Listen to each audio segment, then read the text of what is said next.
Hi. In this section, we learn about the smallest deployment object in Kubernetes, that is, a pod. A pod encapsulates one or more containers, including storage resources, independent network IP addresses, and policies and methods for managing or controlling container running. Pods can be used in two ways. One is to run one container in a pod, which is the most common way. Generally, a pod is regarded as a single encapsulated container. Kubernetes manages pods and doesn't directly manage containers. The other way is the pod gathers several containers that need to work together and share resources. In this case, there is a service container and several sidecar containers. For example, in this figure, both the service container and sidecar containers may access the same storage volume. In practice, we don't create pod directly. Kubernetes designs pods as ephemeral resources, that is, containers in a pod can be stopped or killed due to many reasons. Kubernetes provides some mechanisms to ensure that pods can be recreated or restarted to support distributed deployment and ensure high availability. In this way, a pod failure won't cause a global failure. To do so, Kubernetes provides abstract objects such as controllers to manage pods, such as deployment, stateful set, and daemon set. Controllers can create and manage multiple pods, and provide replica management, rolling upgrade, and self-healing capabilities. Let's see how to create a pod. It's quite simple. We can use a YAML file to define it. In YAML, the kind is pod, and the API version is v1. Then, the metadata and spec. The spec includes the desired state of the pod, such as its containers, which image it uses, the requested resources, and the secret you need for pulling the image. In CCE, you can use the default secret. This default secret is created when you are creating the cluster. This is the simplest definition of a pod. You can define environment variables in the pod. To set environment variables, include the env or env from field in the configuration file. Note that the environment variables set using these fields override any environment variables specified in the container image. If you want a command to be executed when the container is started, you can add a startup command. In command, the first line is a command, followed by a parameter. In this way, we can define the container behavior. You can also manage the pod lifecycle by setting post-start and pre-stop hooks. For example, you may need to complete initialization and run some scripts after a container is started. Before a container stops, you may want to run a command to save its data. These can be done according to the hooks you set. Next, let's create a pod in kubectl. First, we copy-paste the example pod YAML we just showed you.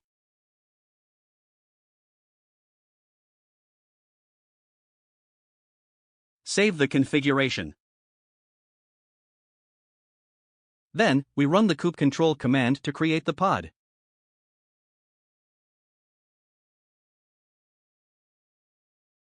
The command output shows that the pod named Nginx has been created.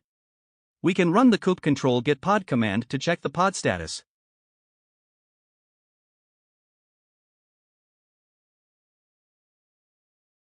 You can see that the pod is now running. It takes only 11 seconds to create the pod.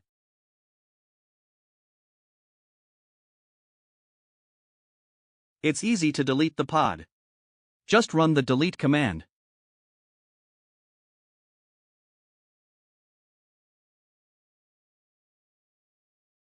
After the deletion, run the get command again. You will find that the pod does not exist.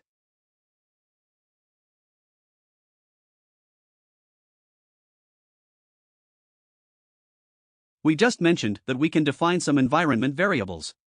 Let's modify the example YAML and add a variable.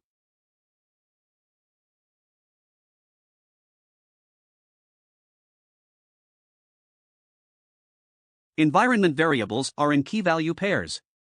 Enter the key and value, and then save it.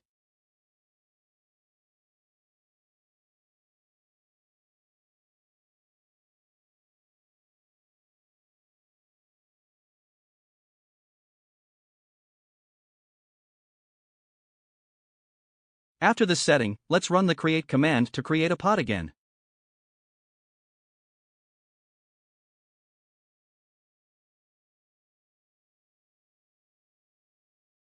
See, there's an error here. That's because the system checks whether your YAML is correct before it creates the object for you.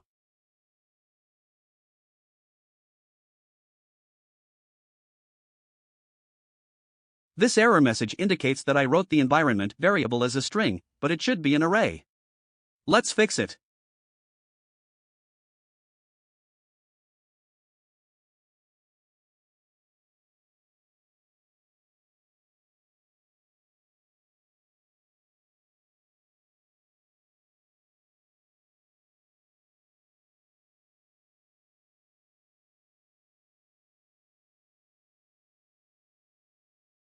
We set the name to key and set the value to value.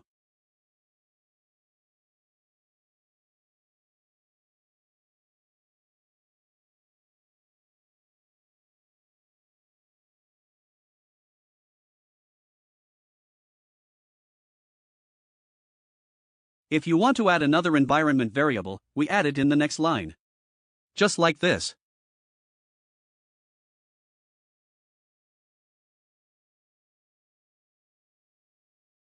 Save the settings and create the pod again.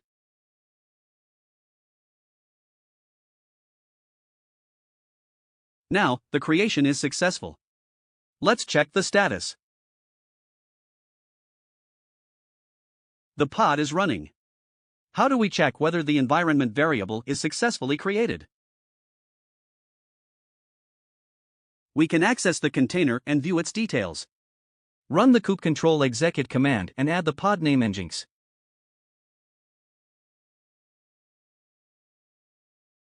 This is followed by 2 n dashes and the shell we want to use to execute the file.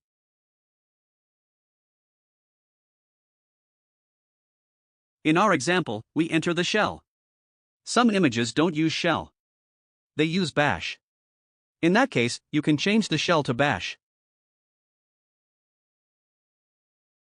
Check the environment variable env. Here, you can see the key 2 and the preceding key. This means the variables have been created successfully. The reason Kubernetes introduces environment variables is that a container can read the variable values during running to implement custom configuration, without requiring you to customize the container image. Containers created from the same image can run differently now. When talking about pods, we need to know another important element called label. First, let's see why we need labels. If you are running an ocean of resources, categorizing them will greatly ease your management on them. Kubernetes provides labels for you to manage resources. For example, when you have created many pods, you can use labels to categorize them. So, how do labels work? You can add the same label to some pods of the same type. If you want to query a certain type of pods, you can sift them out by specifying the label. It's easy to add labels. You can add them under the metadata. Let's have a try. We have just created a pod without any label. After the creation, you can run the kubectl label command to add a label.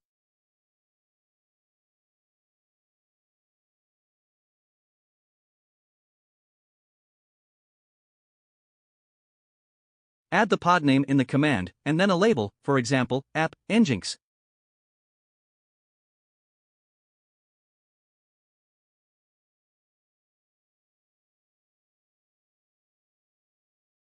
Remember to use an equal sign to connect the key and value. Okay, it's done. However, we don't see the labels when querying a pod. If you want to view the labels, add show labels to the end of the query command. This command displays all labels of the pod, including those of other pods. We can add one more label. For example, set the key to env and the value to test.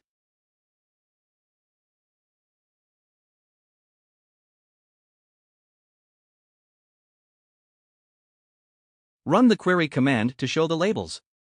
You can see there are 2 labels now. You can filter the labels by running the getPodLenv command. This command, with a capitalized L, will show you the pods carrying the label with the key you specify.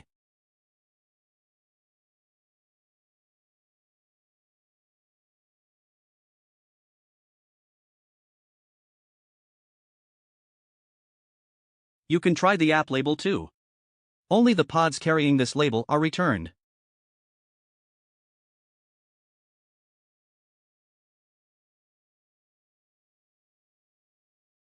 You can also modify a label by use the overwrite field.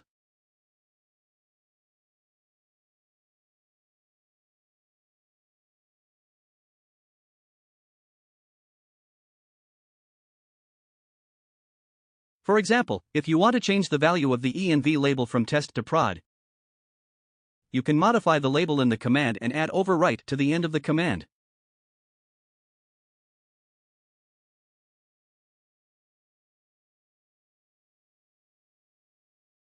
Let's check again.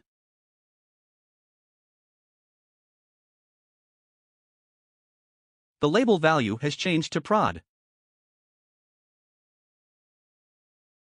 In addition to running the overwrite command, you can directly modify the YAML file by running the edit pod command.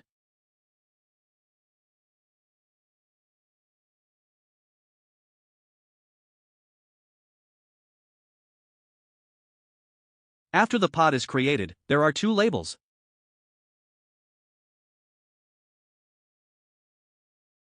We change env back to test and save the change.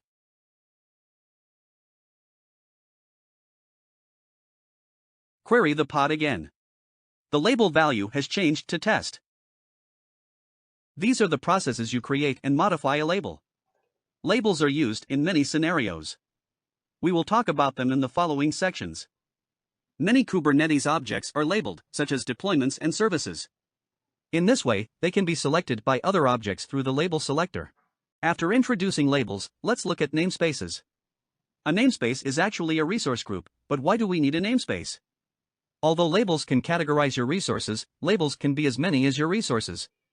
Sometimes labels may overlap. A large number of labels may be returned for each query.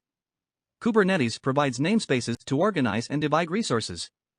Multiple namespaces can divide systems that contain many components into different groups. Applications in different namespaces can have the same name. That is, in namespace A, you have a pod named Nginx. You can also have a pod named Nginx in namespace B. We separate them through namespaces. After you create a cluster, some namespaces are created along together, for example, a namespace named default.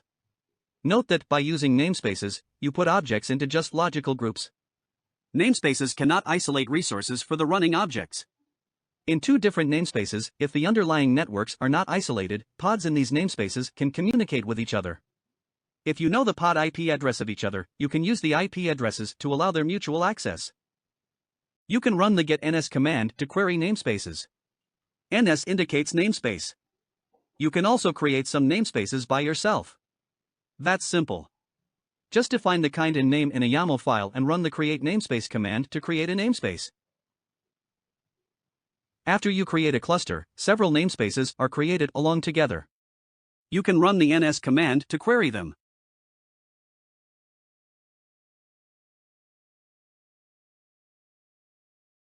When you run the get pod command to query a pod, if no namespace is specified, the command queries pods in the default namespace.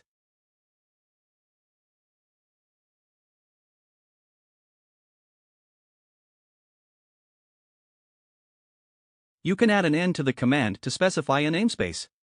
If you add default, the query result is the same as that when we don't specify any namespace.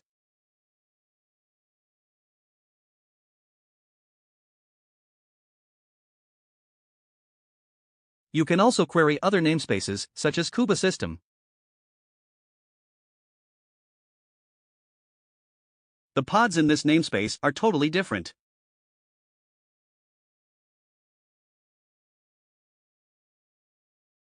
Some common, system-level components, such as CoreDNS and Everest, run in this namespace.